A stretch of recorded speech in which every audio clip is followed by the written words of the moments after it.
أعوذ بالله من الشيطان الرجيم بسم الله الرحمن الرحيم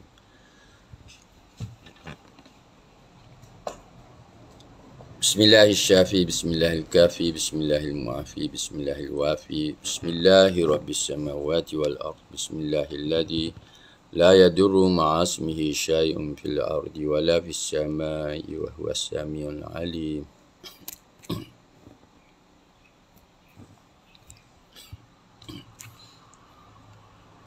سبحانك لا علم لنا إلا ما علمتنا إنك أنت العليم الحكيم رب اشرح لي صدري ويسر لي أمري واحلل عقدة من لساني يفقهوا قولي آمين يا رب العالمين. Assalamualaikum warahmatullahi taala wabarakatuh. Buat sahabat yang boleh online pagi ini jam 7 pagi lagi kita online. Untuk bicara mengenai satu lagi remedi yang kita sebut rare, remedi yang jarang-jarang tapi mungkin penting dalam amalan homeopati. Okey sahabatnya, kita dalam pembicaraan kuliah alignment. Apa makna kuliah alignment? Alignment ini kita nak perbetulkan seperti alignment kereta lah. Kita nak perbetulkan kalau ada kelinciran ataupun penyimpangan sewaktu kita menterjemahkan buku Dr. William Borich. Ini bukunya, kita masih dalam bab pertama. Ini bukunya iaitu buku Materia Medica Homeopati. Itu gambar Dr. Borich ada di situ. Okey, sesiapa yang masuk sudah masuk. Okey, selawat dan salam kepada junjungan kita Rasulullah sallallahu alaihi wasallam. Sempena juga hari ini hari Jumaat, hari yang mulia, penghulu segala hari. Penghulu dalam seminggu ini, hari Jumaat adalah penghulu dalam hari dalam seminggu. Okey, kita bicara hari ini Kenapa kita bicara hari ini? Sebab esok saya ke Kota Baru. Esok saya sudah ke Kota Baru. Jadi Sabtu Ahad tak boleh nak online. Balik dengan kapal terbang. Tak sempat. Okey. So, remedi hari ini ialah remedi ke-106 dalam Materia Medica Dr. Borich. Namanya Barosma Crenulatum ataupun Barosma Crenulata. Okay, remedi ini ada di dalam buku Dr. Borich, ada di dalam Dictionary of Practical Materia Medica oleh J.H. Clark juga. Okay. So itu yang kita nak bicarakan. Pendek saja remedinya dalam dalam buku Dr. Borich lagi pendek.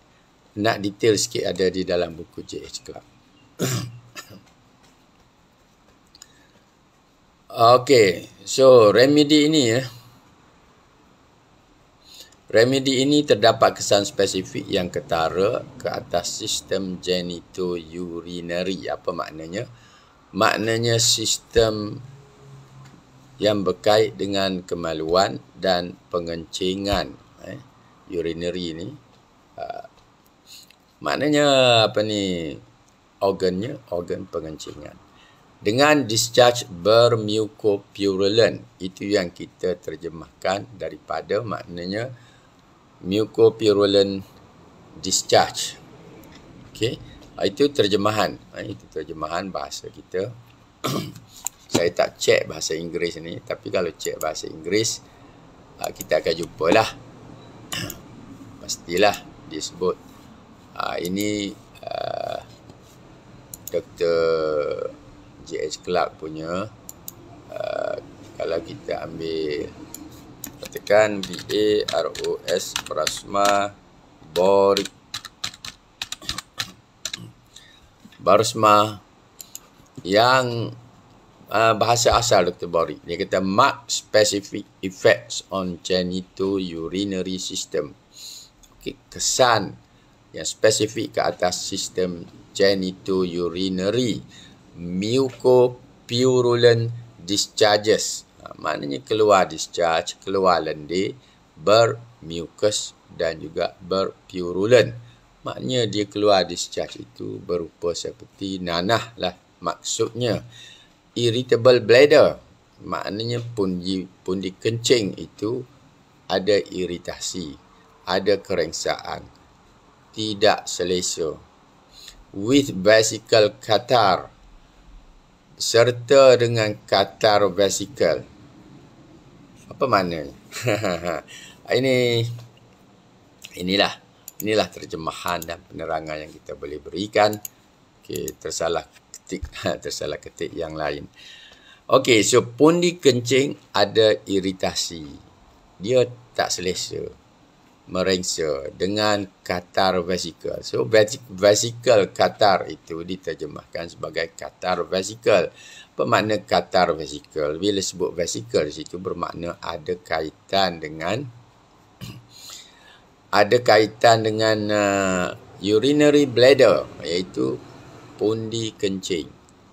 Okey, sebab biasa bila kita sebut mengenai catarrh ini biasanya kaitannya laluan paru-paru kita keluar, laluan kita sedut udara. Bila ada catarrh itu adalah lendir, kita tidak rasa selesa lah. So di sini dia merujuk kepada catarrh bahagian pundi kencing. So sebab itu dia kata catarrh vesical. Sebab vesical ni merujuk kepada kesan kepada bahagian pundi kencing. Gangguan prostat. Okey, disebut prostatic disorders. Maknanya ada gangguan-gangguan terhadap prostat. Ini kegunaan remedi ini juga dalam bahasa Inggeris disebut gravel. Gravel maknanya kalau kita kencing itu, kita lihat ada semacam berpasir. Okey. Kita kencing, lepas tu kalau kita letak dalam satu tadahan, kita lihat sepertinya ada pasir. Ataupun mungkin batu-batu sedikitlah, yang halus-halus yang terbentuk. Dia bukan besar lagi. Kalau dah besar dah jadi kidney stone, dah jadi stone in the bladder. Sebab ini masih baru. Juga berguna juga untuk leukoria. So Dr. Borik kata remedi ini hampir sebanding dengan Copaiba. Copaiba ni daripada asal pokok jambu. Tuja, populus, Chimaphila, Lihat-diosma. Bagaimana nak guna? Dia kata guna tinktur, guna teh daripada daunnya. Maknanya remedi ini kita tidak boleh ambil tincture yang masih dimasukkan ke dalam gula-gula itulah. Maknanya sebab itu dalam bentuk globules. Yang ni saranannya, maknanya diberi saranan seperti saranan herba. Okay, lihat apa yang disebutkan ataupun yang dikatakan oleh J.H. Clark. J.H. Clark menyatakan, ada sahabat bersama menonton. Boleh tolong beri like ya. So secara klinikal menurut J.H. Clark, affections of bladder, maknanya ada jangkitan pada pundi kencing, boleh guna remedi. Ada calculus, ini remedi yang jarang guna, saya pun tak pernah guna, tapi kita bicara sebab ia adalah remedi rare dalam buku Dr. Borik. Ada catarrh, ada gravel, ada krikil. Gravel dengan krikil, istilah Melayu bagi gravel. Leukoria, ada masalah keputihan, ada gangguan prostat. Itu juga yang disebut oleh Dr. J.H. Clark. Okey, kita sebut di sini J.H. Clark menyatakan terdapat beberapa spesies parosma.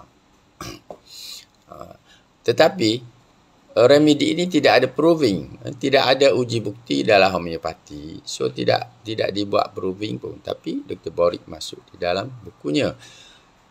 Dan katanya J.H. Clark juga memasukkan dalam bukunya, kegunaannya hanya dengan mengguna tincture.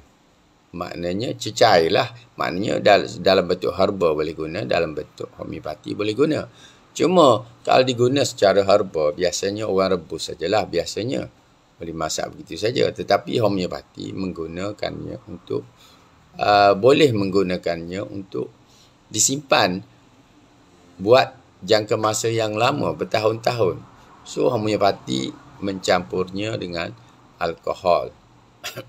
The only uses made of it have been with the tincture. Itu yang dinyatakan oleh Dr. J.H. Clarke. Katanya juga, it has a marked specific effect on mucous membranes. Maknanya dia ada kesan secara spesifik yang jelas ke atas membran mucus, ataupun bahasa kita kadang-kadang kita sebut selaput lendir. Tapi bahasa modern science dia kita membran mucus. And especially, ini J.H. Clarke pun menyatakan seperti Dr. Boric, terutamanya ia ada kesan khusus ke atas sistem genitourinary, sama dengan Dr. Boric. Kesannya ke atas pengencingan dan juga alat kencing. So, dinyatakan oleh J.H. Clarke bahawa remedi ini menyerupai satu lagi remedi yang ada dalam Dr. Boric juga, Sabal Cerulata. Okay, ada kawan hari itu bertanya saya, apakah remedi yang baik untuk masalah prostat? Dan juga mereka yang hadapi masalah kanser prostat. Okey, ini saranan daripada buku. Ini saranan daripada buku. Jangan pula kata kita nak merawat. Kita dah tak ada rawatan. Saya dah tak ada rawatan. Tapi saya bicara mengenai buku. Dinyatakan bahawa ianya menyerupai Sabal Cerulata, Populus Copaiba dan Tuja dalam merawat isu-isu berkaitan dengan prostat, termasuklah kanser prostat. Boleh siasat, boleh cari dalam Google. Okey, Hale, salah seorang pengamal homeopati bernama Hale.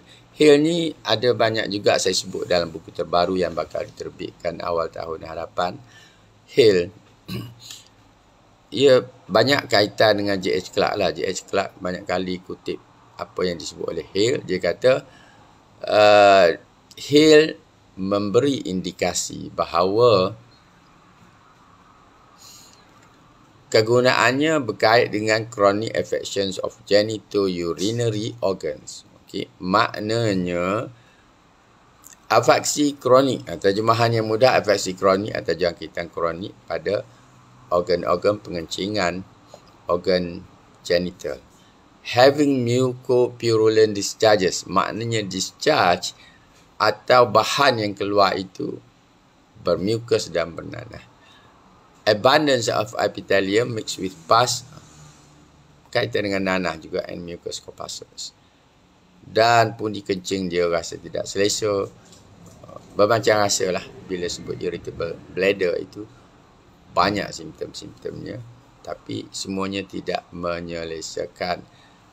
Dalam keadaan tidak selesa itu, kalau dia kencing, terlihat ada semacam kerikil, ada semacam katar, dan ada spasmodic stricture. Itu kata J.H. Clarke, ada kecenderungan untuk mencerut secara mencerut apa?